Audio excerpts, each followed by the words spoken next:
बिस्मिल्लाहिर्रहमानिर्रहीम। अस्सलाम वालेकुम। कसीम ज़फ़र एक बार फिर आपकी खिदमत में हाजिर है। नाज़रीन कराम, हुकूमत के रवैये में अचानक इतनी नरमी क्यों आ गई है? वो इमरान खान जो ज़हनी मरीज़ था, वो इमरान खान जो कौमी सलामती के लिए ख़तरा था, वो इमरान खान जो मुल्क दुश्मन था, वो इमरान खान जो मुल्क दुश्मन के हाथों में खेलता था, वो इमरान खान जो रा के हाथों में खेलता था, वो इमरान खान जो दहशत गर्दों के हाथों में खेलता था, वो इमरान खान जो मुल्क का सबसे बड़ा गद्दार था, और वो इमरान खान जो मुजीबुर रहमान से भी बड़ा गद्दार था। ये हुकूमत उसके साथ मुज़ाकरात के लिए क्यों और कैसे तैयार होगी, क्या वजह बनी, आज की वीडियो में इस पर बात करेंगे। और साथ ही मैं आपको बताऊंगा कि जनाब हुकूमत और इस्टेब्लिशमेंट के दरमियान भी जो मामलात हैं वो ख़राब हो चुके हैं, और हुकूमत ने इस्टेब्लिशमेंट को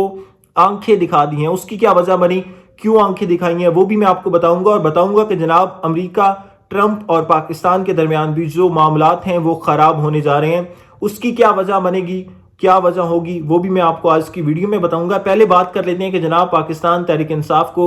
जो हुकूमत की जानिब से मुज़ाकरात की दावत दी जा रही है, उसके पीछे क्या मेन वजह है। पहली वजह तो ये हो सकती है कि हुकूमत पहली की तरह पाकिस्तान तहरीक इंसाफ को ट्रक की बत्ती के पीछे लगा रही है। दूसरी ये वजह हो सकती है कि जो इस वक्त पाकिस्तान तहरीक इंसाफ की स्टेट मूवमेंट ने मजबूती पकड़ी हुई है, उसको कम करने के लिए, उसको लो करने के लिए ये हुकूमत मुज़ाकरात का मुतालबा कर रही है, या मुज़ाकरात का कह रही है कि आप हमारे साथ आकर मुज़ाकरात करें। और इनका जो सारा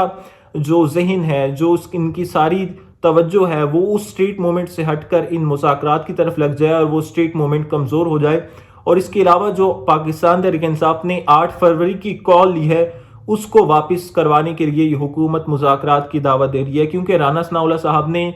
टीवी शो में आकर ये बारहा बात कह चुके हैं कि जो पाकिस्तान तहरीक इंसाफ ने 8 फरवरी की कॉल ली है, ये वापस नहीं। और यही वजह है कि जनाब जो पाकिस्तान तहरीक इंसाफ को हुकूमत की जानिब से मुज़ाकरात की दावत दी जा रही है, क्योंकि 8 फरवरी 2024 के बाद पहली बार पाकिस्तान तहरीक इंसाफ ने इतनी बड़ी तादाद में सड़कों पर निकली हैं, और पाकिस्तान तहरीक इंसाफ की जो स्टेट मूवमेंट है उसने ज़ोर पकड़ लिया। और हुकूमत ये नहीं चाहती कि पाकिस्तान तहरीक इंसाफ की जो स्टेट मूवमेंट है वो मजबूत हो, वो ज़ोर पकड़े। और इसी वजह से हुकूमत पाकिस्तान तहरीक इंसाफ को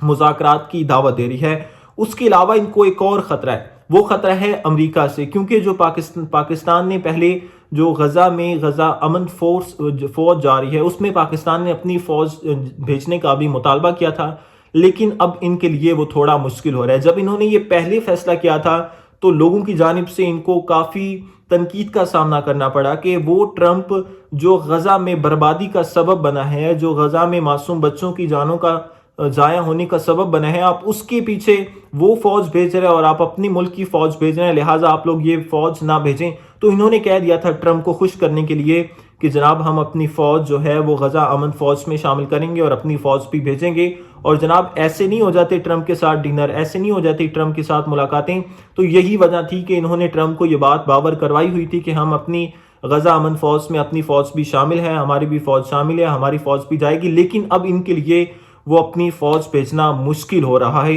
तो इनको एक वो भी ख़तरा है कि अगर हम अपनी फ़ौज नहीं भेजेंगे तो, क्योंकि इनकी हुकूमत को सिर्फ एक चीज़ ही चला रही है, इनकी हुकूमत को एक ही चीज़ की सपोर्ट है, वो है ट्रंप की। और इनके पास है ही क्या, इनके पास 3 चीज़ें। एक तो ना इनके पास इकोनॉमी है, ना पैसा है, ना एक्सपोर्ट है, ना इन्वेस्टमेंट है। इनके पास सिर्फ 3 चीज़ें हैं। एक ट्रंप की सपोर्ट, दूसरा ओवरसीज जो इन्होंने 3-4 लाख मुल्क के बाहर बैठे हुए हैं वो पैसे भेजते हैं वो, और तीसरा इनको ट्रंप की सपोर्ट है। और इसके अलावा इनके पास कोई सपोर्ट नहीं है। मैं समझता हूं कि अगर मुज़ाकरात से मामलात ठीक होने होते, मुज़ाकरात से इन्होंने मामलात ठीक करने होते, तो मई में जब मुज़ाकरात के लिए पाकिस्तान तहरीक इंसाफ बैठी थी, पाकिस्तान तहरीक इंसाफ ने आमादगी जाहिर की थी कि ठीक है जी हम आप लोगों के साथ मुज़ाकरात करते हैं, तो उससे अच्छा मौका इनके पास नहीं था। क्योंकि तब पूरी अवाम एक पेस पर थी, पीटीआई ने भी इनको सपोर्ट किया, यूथ ने भी इनको सपोर्ट किया, और अवाम ने भी इनको सपोर्ट किया। फिर क्या हुआ जनाब, कुछ भी नहीं हुआ। मजीद केसेस पाकिस्तान तहरीक इंसाफ पर बने, मजीद पाकिस्तान तहरीक इंसाफ पर मुकदमात बने,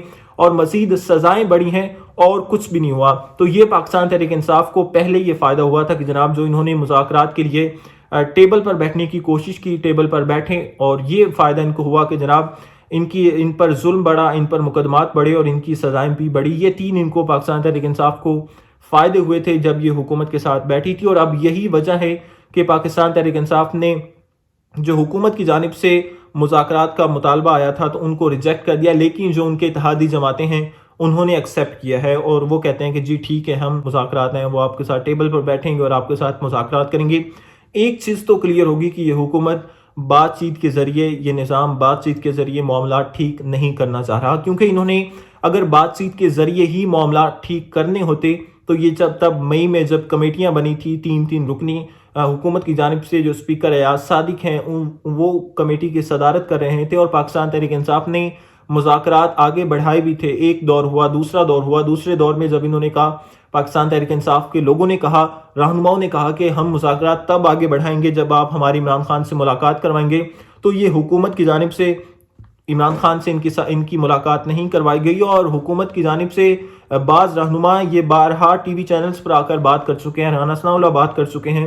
کہ عمران خان سے ان کی ملاقات کروانا ہماری دسترس میں نہیں ہے، لہٰذا ہم عمران خان سے ملاقات ہی نہیں کروا سکتے۔ تو جب چیزیں ان کی دسترس میں ہی نہیں ہیں تو یہ کیسے مذاکرات کی ایک بار پھر آفر دے رہے ہیں؟ میری سمجھ سے بالاتر ہے۔ ایک وجہ یہ بھی ہو سکتی ہے کہ جو اسٹیبلشمنٹ کی جانب سے کہا جا رہا ہے، رانا ثناء اللہ کے بقول اسٹیبلشمنٹ نے کہا ہے کہ جناب ہم اب 28ویں ترمیم بھی کروائیں گے، ہم NFC بنائیں گے، ہم مزید صوبے بنائیں گے۔ تو حکومت یہ اسٹیبلشمنٹ کو بھی، یہ پاکستان تحریک انصاف کو مذاکرات کی کال دے کر اسٹیبلشمنٹ کو بھی یہ بات باور کروانا چاہتی ہے، ٹھیک ہے جی آپ 28ویں ترمیم کروا لیں، ہم پاکستان تحریک انصاف کے ساتھ بیٹھ جائیں گے۔ تو یہ حکومت نے اسٹیبلشمنٹ کو ایک طرح سے آنکھیں دکھا دی ہیں کہ اگر آپ 18ویں ترمیم کرواتے ہیں تو ہم پاکستان تحریک انصاف کے ساتھ مذاکرات کر لیں گے، پاکستان تحریک انصاف کے ساتھ بیٹھ جائیں گے اور ہم عمران خان کو تسلیم کر لیں گے۔ ہم کہیں گے کہ جناب عمران خان آپ آؤ، اقتدار سنبھالو اور ہم تمام سیاستدان ایک پیس پر ہو جائیں گے۔ تو یہ بھی ایک خطرہ ہے اس حکومت کو۔ اسی وجہ سے اب میں نے آپ کو 3 چیزیں بتائی ہیں۔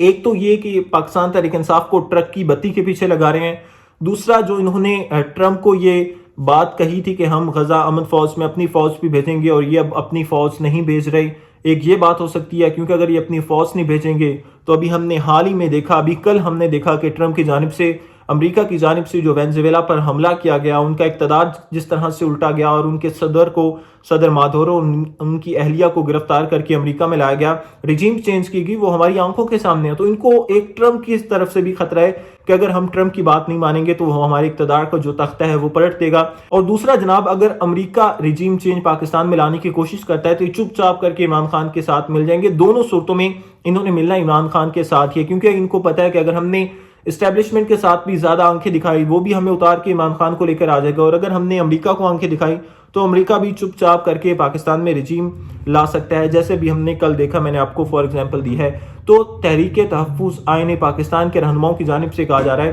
جو انہوں نے حکومت کی کال ایکسیپٹ کیا مذاکرات کی کہ ہم آپ کے ساتھ مذاکرات کریں گے، ان کی جانب سے یہ کہا جا رہا ہے کہ ہم حکومت کے ساتھ ٹیبل پر بھی بیٹھیں گے، ہم حکومت کے ساتھ مذاکرات بھی کریں گے، لیکن ہم سٹیٹ جو ہم نے موومنٹ چلائی ہوئی ہے اس سے پیچھے ہم نہیں ہٹیں گے۔ ہم لاہور بھی گئے تھے، ہم پشاور بھی جائیں گے اور ہم کراچی بھی جائیں گے۔ تو یہ حکومت کی یہ جو منصوبہ ہے کہ پاکستان تحریک انصاف سٹیٹ موومنٹ سے پیچھے ہٹ جائے، 8 فروری کی کال واپس لے لے، تو میرے خیال سے حکومت اس اپنے جو مطالبہ ہے یا اس منصوبے میں کامیاب نہیں ہو سکتی، کیونکہ پاکستان تحریک انصاف نے کی جو سٹریٹ موومنٹ ہے اب اس نے زور پکڑ لیا ہے، تو وہ اب اس سے پیچھے نہیں ہٹ سکتے۔ تحریک تحفظ آئین پاکستان جو ان کے اتحادی ہیں پاکستان تحریک انصاف کے، وہ یہ بات بھی کر چکے ہیں کہ ہم جو سٹریٹ موومنٹ ہے اس کو جاری و ساری رکھیں گے۔ ہم لاہور بھی گئے ہیں، ہم پشاور بھی جائیں گے اور ہم کراچی بھی جائیں گے، اور ان کے ساتھ مذاکرات میں بھی بیٹھیں گے، ان کے ساتھ مذاکرات بھی کریں گے، ان کے ساتھ ٹیبل ٹاک بھی کریں گے، ان کے ساتھ ٹیبل پر بھی بیٹھیں گے، لیکن ہم جو سٹریٹ موومنٹ ہے اس کو نہیں رکھیں گے، وہ جاری و ساری رہے گی۔ ان کی جانب سے کہا گیا کہ 8 فروری نقطہ آغاز ہے، نہ کہ نقطہ انجام ہے، وہ نقطہ آغاز ہے، وہاں سے تمام چیزوں کا آغاز ہوگا۔ اسی کے ساتھ دے مجھے اجازت، ملتے ہیں نیکسٹ ویلاگ میں، تب تک اللہ حافظ۔